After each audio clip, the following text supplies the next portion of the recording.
The assumption in performance electric SUV buying above 80,000 euros is that the shortlist starts German and stays German. BMW did not challenge that assumption. They built evidence against it. The iX350 xDrive has one piece of cabin technology with no equivalent in this segment at any price point. Not a trim option, not a paid upgrade. Standard equipment on this car. Once you understand what it does to the driving experience, the question of what belongs on your shortlist becomes a different conversation. The iconic glow exterior package makes the kidney grills illuminate at night, which divides opinion loudly and reliably. I find it works on this generation in a way it never did on the combustion models, because the iX3's closed front fascia has already committed fully to its electric identity. You are not looking at a combustion car in a costume. The kidneys are sealed, the badge sits flat and dark, and in ocean wave blue with the bicolor interior visible through the panoramic glass. This reads the way a concept car is supposed to before the production process removes everything interesting. The M Sport body kit drops the visual mass without plastic cladding, faking a lower platform. This generation is longer and lower than the outgoing model, genuinely resolved rather than assembled from competing design decisions. BMW Panoramic Vision is the technology this car was designed around. What it actually does inside is coming up, and once you understand it, the exterior becomes context rather than subject. The contemporary interior with digital white bicolor is where the price argument takes shape. Multi-function seats at the front hold you through corners without hardening on the motorway run home. A heated steering wheel, ambient lighting running the full cabin width, considered rather than decorative. The iDrive system is fast and genuinely logical, in a way it occasionally was not a generation or two back. And then you encounter BMW Panoramic Vision. It is not a heads-up display in any conventional sense. It projects a full-width information band across the entire lower section of the windshield. Speed, navigation, driver assistance status, following the road surface below, rather than sitting in the center of your sightline.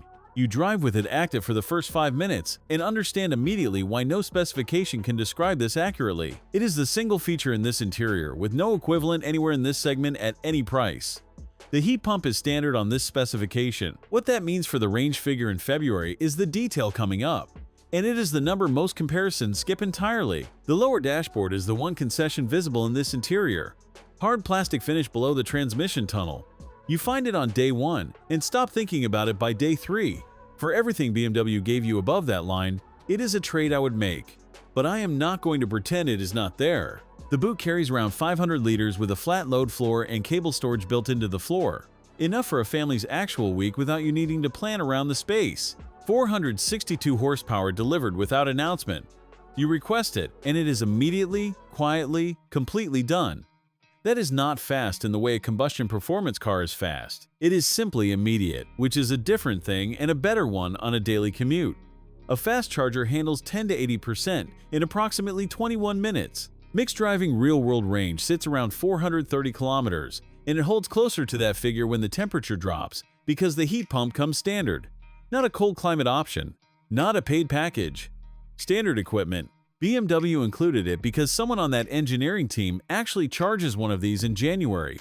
That decision tells you something about how this car was built for ownership, not just for specification days. 85,970 euros in this specification. The Skoda Elroq RS delivers 340 horsepower for 46,989 euros and competes genuinely on range. That gap buys a BMW badge with a stronger resale curve, a dealer network with decades of infrastructure behind it, and BMW Panoramic Vision. Those are real advantages, not nothing. Whether they amount to 39,000 euros is a calculation you run against your own priorities, not mine. After time inside this car, the question stopped being whether the price is justified. It started being whether you would want the alternative. Thanks for watching. If you enjoyed this video, hit that like button and subscribe for more content just like this.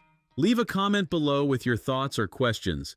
I read every single one. And don't forget to click the bell icon to get notified about my next upload. See you in the next video.